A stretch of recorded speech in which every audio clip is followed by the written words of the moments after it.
Today we are going to complete lesson 3 from the main book First Flight for class 10th. In lesson 3, the two stories about flying. The first is his first flight. ये उसकी पहली उड़ान। इस कहानी को पूरा करने वाले जो लेखक हैं, ऑथर हैं, वो है लियाम ओ फ्लैहर्टी। लियाम ओ फ्लैहर्टी। इस आज के वीडियो में हम लोग 3 पॉइंट पढ़ेंगे। वो फर्स्ट होगा आपका about the author, about the author, AUTHOR, about the author, लेखक के बारे में, ठीक है ना। तो इसके लेखक कौन है? लियाम ओ फ्लैहर्टी। ये लेखक हैं। ये कहाँ से आते हैं? From Ireland, IRELAND। ये कहाँ के रहने वाले हैं? आयरलैंड के रहने वाले हैं। इनका जन्म कहाँ हुआ था? आयरलैंड में हुआ था। ये आयरिश हैं। कौन है ये? आयरिश हैं। और इनका जन्म जो है 28 अगस्त 1896 born. He was born on 28 August 1896 and died और इनकी मृत्यु, जन्म था 28 अगस्त को 1896 को और डेथ है इनका 7th। इनका मृत्यु जो है वह है आपको 7 सितंबर। कब का है इनका मृत्यु? 7 सितंबर 1984। तो 28 अगस्त 1896 को जन्म लेते हैं। कौन? लियाम ओ फ्लैहर्टी। और इनका डेथ है 7 सितंबर 1984, यानी कि 7 सितंबर 1984 इनकी मृत्यु हो जाती है। और लियाम ओ फ्लैहर्टी जो है हिज फर्स्ट फ्लाइट के ये राइटर हैं, ठीक है ना। ये आपको शॉर्ट स्टोरी राइटर हैं। कौन है ये? शॉर्ट स्टोरी राइटर हैं, नॉवलिस्ट हैं, ठीक है ना। तो ये जो है आपको शॉर्ट स्टोरी राइटर हैं, शॉर्ट स्टोरी राइटर हैं। ये नॉवलिस्ट भी हैं। ये क्या है? नॉवलिस्ट, उपन्यासकार भी हैं, ठीक है ना। तो ये आयरिश नॉवलिस्ट हैं, आयरिश शॉर्ट स्टोरी राइटर हैं। ये जितनी भी कहानियाँ लिखते हैं बड़ी ही इंटरेस्टिंग होती है। और ये आयरिश लिटरेरी के एक महत्वपूर्ण फिगर भी हैं, यानी कि एक महत्वपूर्ण लेखक हैं आयरिश लिटरेरी रिनाशा का। रिनाशा यानी कि पुनर्जागरण। तो किसी लेखक की रचना उसके उस काल से जुड़ी हुई होती है और वहाँ के भूभाग से भी जुड़ी होती है, वहाँ की संस्कृति से भी जुड़ी होती है। तो वहाँ पुनर्जागरण एक युग था, उस युग में ये बहुत ही महत्वपूर्ण लेखक थे। इन्होंने बहुत सारी रचनाएं की। इनका जो फर्स्ट नॉवेल है द इन्फॉर्मर, इनका वर्क जो देखिए, वर्क्स, इनकी रचनाएं, इनकी रचना है द इन्फॉर्मर। ये इनका एक नॉवेल है। क्या है ये? नॉवेल है, ठीक है ना। इस नॉवेल पर उनको काफ़ी प्रशंसा मिलती है, ठीक है ना। और मार्केट में इनका ये नॉवेल काफ़ी बिका, इससे इनकी काफ़ी पॉपुलैरिटी बढ़ी। इनकी एक और नॉवेल है return of the brute. Return, RETURN, return of the brute, BRUT। ये भी नॉवेल है इनका। ये नॉवेल भी इनका सेकंड नॉवेल है और इस नावल के मार्केट में आने से काफ़ी बिका, इनकी पॉपुलैरिटी हुई, लोग इनके राइटिंग स्किल से परिचित हुए और फिर इनको बहुत सारा पॉपुलैरिटी मिली और ये अंग्रेजी साहित्य में काफ़ी अपना नाम इन्होंने कमाया। तो इस प्रकार से हम लोग ये लेखक के बारे में जानकारी जहाँ लेते हैं, वहीं अभी हम लोग जानकारी लेंगे इस कहानी का मेन थीम क्या है, थीम ऑफ दिस स्टोरी। दूसरी पॉइंट है theme, THEME, theme of the story. इस कहानी का मोरल लेसन क्या है। थीम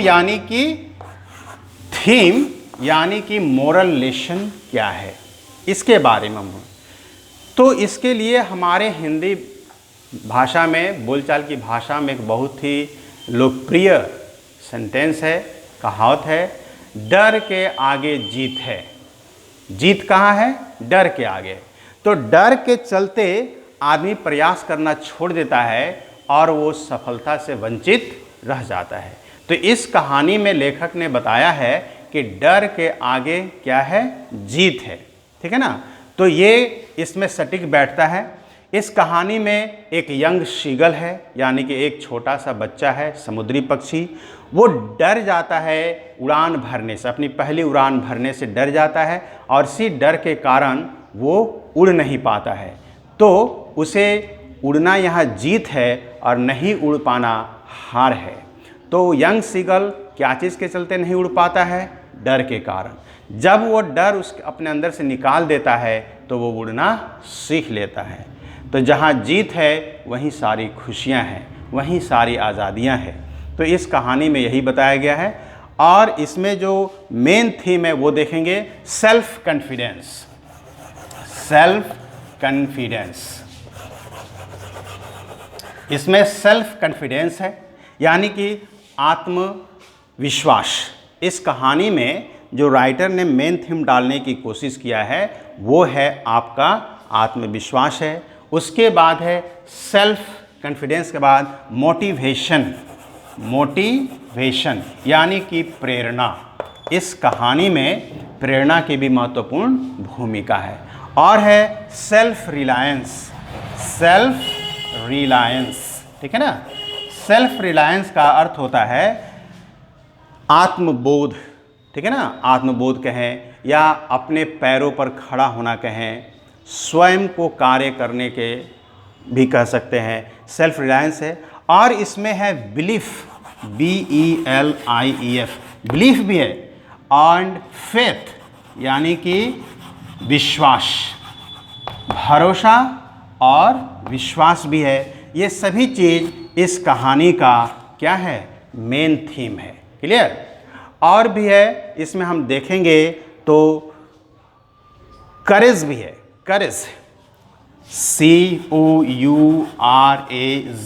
करेज, हिम्मत भी है। जब आदमी हिम्मत जुटा लेता है तो भय हमारे अंदर से बाहर चला जाता है। यंग शीगल जो है वो अकेले पड़ जाता है अपने पेरेंट्स से, उसके भाई बहन उड़ने लगते हैं अपने माता पिता के संग, और यंग शीगल जो है छोटा सा एक समुद्री पक्षी है, वो उड़ नहीं पाने के कारण अकेले चट्टानों पर रह जाता है, अपनों से कट जाता है और भूख उसे सताने लगती है। लेकिन माँ जो दूर उड़ रही है वो अपने बच्चे पर निगाह डाली हुई है, हर खबर उसकी ले रही है और वही माँ मोटिवेट करती है। और मोटिवेशन से ये यंग शीगल अपने करेज को जुटाता है और समुद्र में अपनी पहली उड़ान कर पाता है सफलतापूर्वक। और इस तरह से वो अपनों के संग हो जाता है और फिर उसकी सारी खुशियाँ उसे मिल जाती है, भय दूर चला जाता है और जीवन का आनंद जो है, गति, वो उसका लेने लगता है। पक्षियों के लिए गति क्या है? उड़ना, ठीक है ना, वो लेने लगता है। तो इस कहानी में ये बहुत सारी बातें हैं। लेखक ने इस मेन थीम को इसी कहानी के माध्यम से रखने की कोशिश किया है। अब हम लोग जहाँ ये थीम पढ़ते हैं वहीं अब हम लोग इस कहानी का समरी भी देखते हैं। क्या देखने जा रहे हैं? समरी। इस कहानी को संक्षिप्त में हम लोग जानने की कोशिश करेंगे। थर्ड पॉइंट, ये थर्ड पॉइंट है समरी।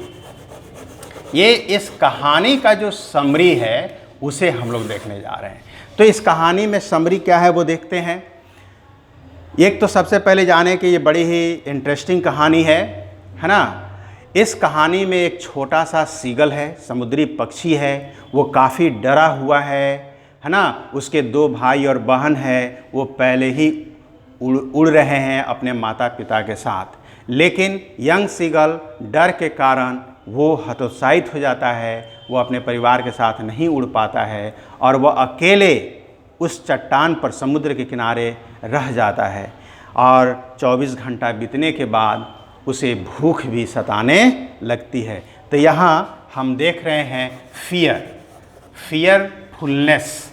तो फियरफुलनेस जो है वो क्या किया, यंग सीगल को उड़ने से रोक दिया। फिर उसके बाद हंगर यानी कि उसे भूख सताने लगी। जब उड़ नहीं सका तो अपनों का साथ छूट गया, भूखा रहना पड़ा और भूख से वो काफ़ी व्याकुल हो गया। ठीक है ना। अब उसके अंदर एक जिज्ञासा जगती है कि कैसे वो भूख को मिटाए। उसके दोनों भाई बहन उड़ने में निपुण हो जाते हैं, अपने माता पिता के साथ रहते हैं, उड़ने का आनंद लेते हैं, भोजन भी करते हैं। ठीक है ना। उनके पेरेंट्स उसको मछली पकड़ना समुद्र सिखाते हैं, फिर वो खाते हैं और अपने जीवन का आनंद लेते हैं। तो इस प्रकार से जब भय नहीं रहता है तो हैप्पीनेस है, जब भय नहीं है तो हैप्पीनेस है, और जब भय है तो हैप्पीनेस खत्म है। इसी चीज़ को हम और आगे बढ़ाते हुए कहानी में ये भी देखते हैं कि सीगल को ललचाने के लिए माँ ने एक मछली पकड़ा और उस मछली को अपने चट्टान पर पड़े हुए बच्चे के सामने चट्टानों पर पटक पटक कर उसे चीरती है, उसके ध्यान को अपनी ओर खींचती है ना। और इस प्रकार से वो दिन काफ़ी चमकदार था, उजला था। वो बच्चा भूख से बेचैन था, आंखें बंद हो रही थी, और जब उसने आवाज़ सुना तो अपनी माँ की ओर उसने देखा। माँ जो है वो उड़कर चाहती तो मछली का टुकड़ा अपने बच्चे को मुंह में खिला सकती थी, लेकिन वहाँ उसने उसे मुंह में नहीं डाला, बल्कि उससे दूर विपरीत दिशा में उसे ललचा रही थी मछली दिखा करके। यानी कि माँ अपनी भूमिका निभा रही थी। कहावत में है भी कि one mother is equal to 100 teachers. एक माँ 100 शिक्षकों के बराबर होती है। यानी माँ ही है जो हर बच्चे को अपने हर बच्चे को वो पहली शिक्षा देती है और पहली शिक्षिका वो होती है। या इस कहानी में भी यंग सीगल को माँ ही मोटिवेट कर रही है, उड़ने के लिए प्रेरित कर रही है, उसके हृदय में बसे हुए डर को बाहर निकाल रही है, और बहुत हद तक यानी 100% वो सफलता भी प्राप्त करती है। तो यहाँ इस कहानी में तीसरे स्टेप में हमने माँ के रोल को देखा। क्या देखा? Role of mother, role of mother, माँ की भूमिका, role of mother as teacher. माँ की भूमिका यहाँ किस रूप में है? एक शिक्षिका के रूप में है। ठीक है ना। तो अभी तक तीन बातें आई इस कहानी में। यंग सीगल जो है, चौथी बात है कि यंग सीगल जो है वो भोजन प्राप्त करने के लिए बेचैन है, वो अपने आप पर कंट्रोल नहीं कर पाता है, भूख पर नियंत्रण नहीं कर पाता है, और भोजन प्राप्त करने के लिए जो ही वो गोता लगाता है, चट्टानों से उतरता है, तो वो सीधे समुद्र में गिर जाता है। कुछ पल के लिए तो उसकी दिमाग शून्य हो गया, अवाक रह गया, अब तो वो डूब जाएगा और मर जाएगा। लेकिन जैसे ही वो समुद्र में गिरता है चट्टान से, उसकी पंख खुल जाते हैं और वो कुछ देर के लिए स्थिर हो जाता है, और उसके छाती जो है वो जल से स्पर्श करता है। फिर उसे तुरंत आत्मबोध होती है कि वो अब डूबेगा नहीं, और उसके पंख चलने लगते हैं। तो इस प्रकार से उसने अपने पहली स्टेप जब समुद्र में रखता है और पंख जब फैल जाते हैं, तो उसके हृदय में बसा हुआ डर निकल जाता है, और इस तरह से वो तैरने लगता है और फिर उड़ने लगता है। ठीक है ना। तो इस प्रकार से माँ ने एक महत्वपूर्ण भूमिका निभाई है अपने बच्चे के हृदय में बसे हुए डर को निकालने के लिए और उड़ान को सिखाने के लिए। और जब उड़ना सीख जाता है उसका छोटा सा बच्चा, तो जीवन की हर खुशियाँ उसके पास आ जाती है। क्लियर। अब हम इस कहानी में क्या अनुभव कर रहे हैं? तो इस कहानी में हम लोग यही अनुभव कर रहे हैं कि छोटा सा यंग सिकल जहाँ अकेले पड़ा हुआ था डर के कारण, जहाँ भूख से व्याकुल था डर के कारण, जहाँ उसे अपनों की साथ छूट गई थी डर के कारण, वही डर समाप्त होते ही ये सभी चीज़ उसे मिल जाते हैं और पहली उड़ान का वो आनंद लेने लगता है। भूख मिट गई, अपनों की साथ मिल गई और उड़ने की कला भी उसे प्राप्त हो गया। तो इस प्रकार से इस कहानी में हम यही देखते हैं कि डर को निकालना और दुनिया के सारी खुशियों को प्राप्त करना। इसके साथ ही इसमें जो भी बातें बताई गई है आप सभी स्टूडेंट्स नोटबुक में इसे नोट करेंगे। इन सबों पर क्वेश्चन आपके लिए बोर्ड मॉडल पूछे जाएंगे। थैंक्स।